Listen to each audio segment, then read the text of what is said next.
Welcome to our Wellness Talk recording. My peers and I will be presenting this workshop. We hope you enjoy this video. This is a statement of acknowledgement of traditional land. I wish to acknowledge this land on which the University of Toronto operates. For thousands of years, it has been the traditional land of the Huron-Wendat, the Seneca, and the Mississaugas of the Credit River. Today, this meeting is still the home to many Indigenous people across from Turtle Island, and we are grateful to have the opportunity to work on this land. And I'll pass it on to Tassine.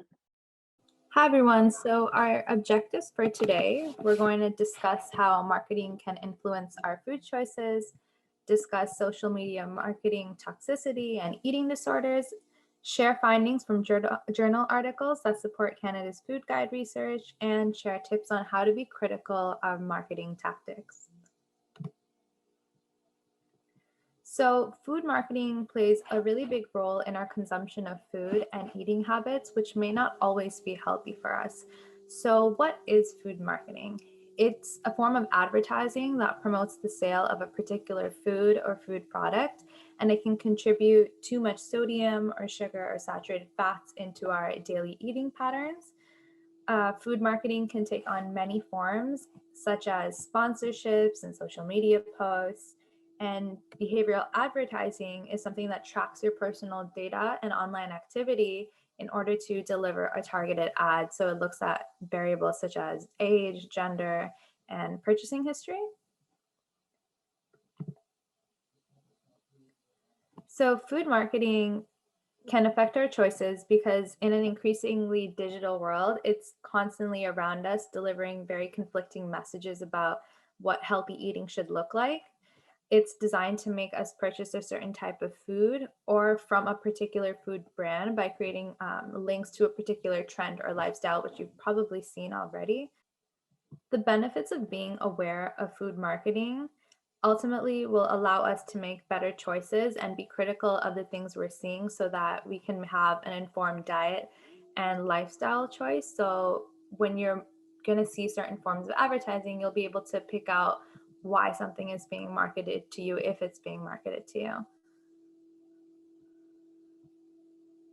So these are just some tips on how to be aware of food marketing. So it's good to start off by questioning why you want to purchase a certain drink or food. So is it cool? Is it healthy? Will it actually improve your mood? And question the types of what forms of marketing you got those ideas from.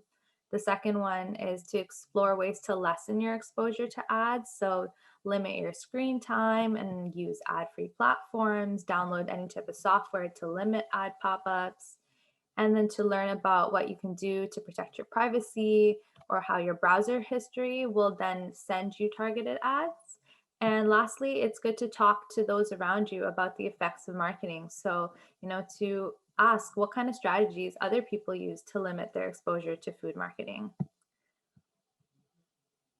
So here is our first reflection question. So pause the video and name a product that you notice on social media that influences your food choices. Wait 3 seconds and then the next. So now I'm just going to pass it on to Kansa. Okay, thank you. So now we'll be discussing the effect of social media on our eating habits. So access to social media at a young age can affect a person's reality because everything is surrounded by the false perfection of social networks. And young people are surrounded by things that seem perfect all the time. But body stereotypes can influence the progression of various eating disorders, such as the ones that we've placed on the right. So for example, there's anorexia nervosa, bulimia nervosa, avoidant and restricted food intake disorder, binge eating disorder, other specified feeding or eating disorder, as well as other eating disorders. And these type of disorders are discussed on NEDIC, which is the National Eating Disorder Information Center. And if you want to learn more about eating disorders, or you want to chat with someone, I would like to refer you to the NEDIC's website and their online chat function.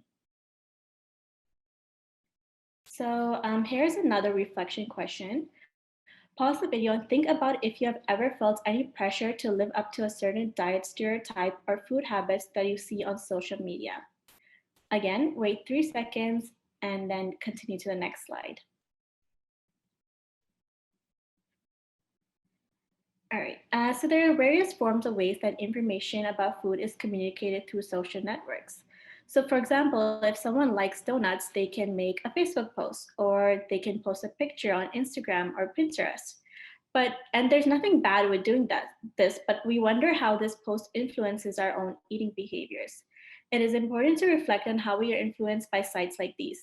Social media might be marketing food images to younger and more vulnerable groups who may not have all the resources to make an informed decision about their eating habits.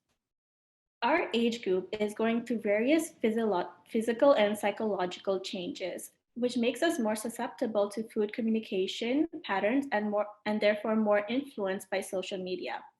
Studies have found that many teens post about food as a form of self expression, as a representation of social networks, and a display of social status.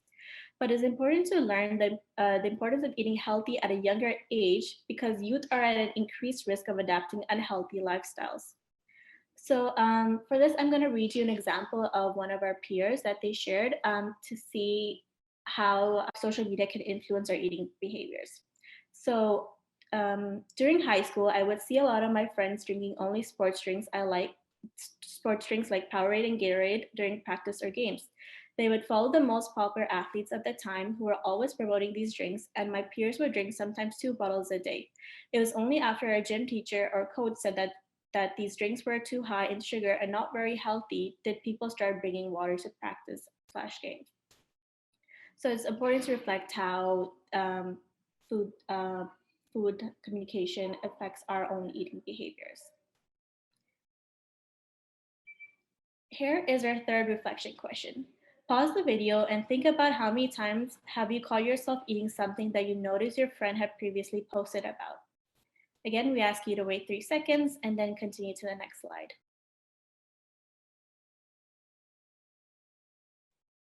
Okay, I will pass it on to Tanvir. Now we'll talk about the concept of SNS food preoccupation and how various fast food chains apply to increase their business. So SNS, or its full form, social networking sites food preoccupation, means when people get preoccupied with sharing information about their food on social media.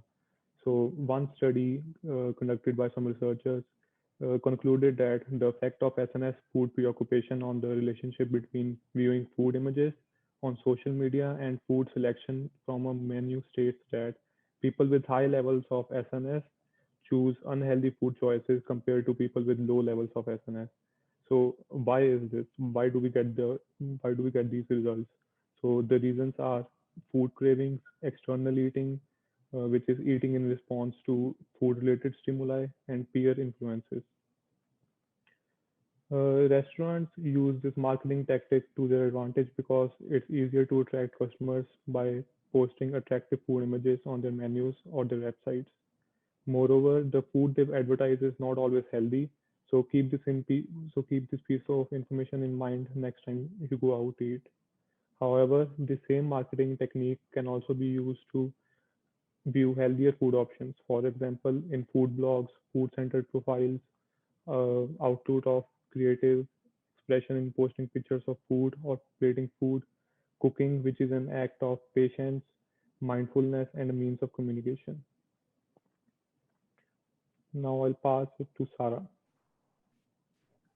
So there is a study that looked at perceived norms about Facebook users' fruit and vegetable consumption, and it found that those are positively correlated with participants' personal fruit and vegetable consumption.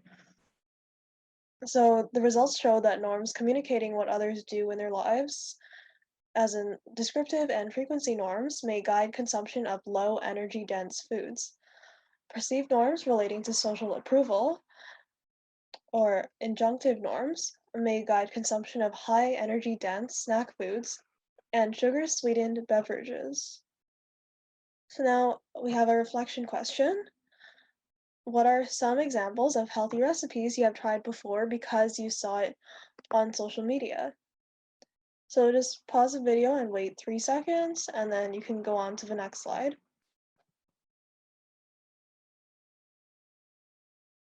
So, how to be critical of marketing tactics? These are two questions you can ask yourself when viewing or buying food products.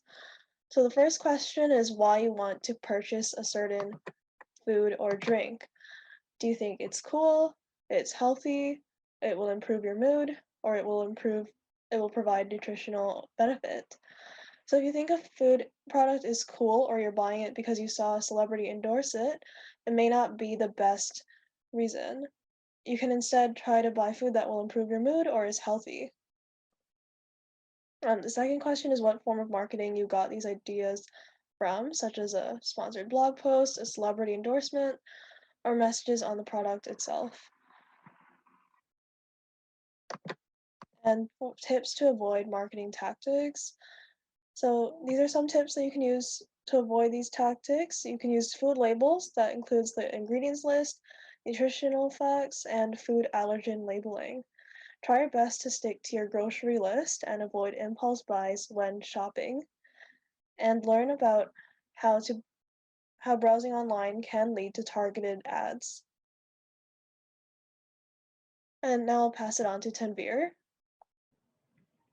Here are the resources that were included in this presentation. So feel free to check out the Health and Wellness Center resources as well. We hope you enjoyed this video and learned something useful, and we hope that you can deduce what kind of marketing tactics are used by various fast food chains. So thanks for watching.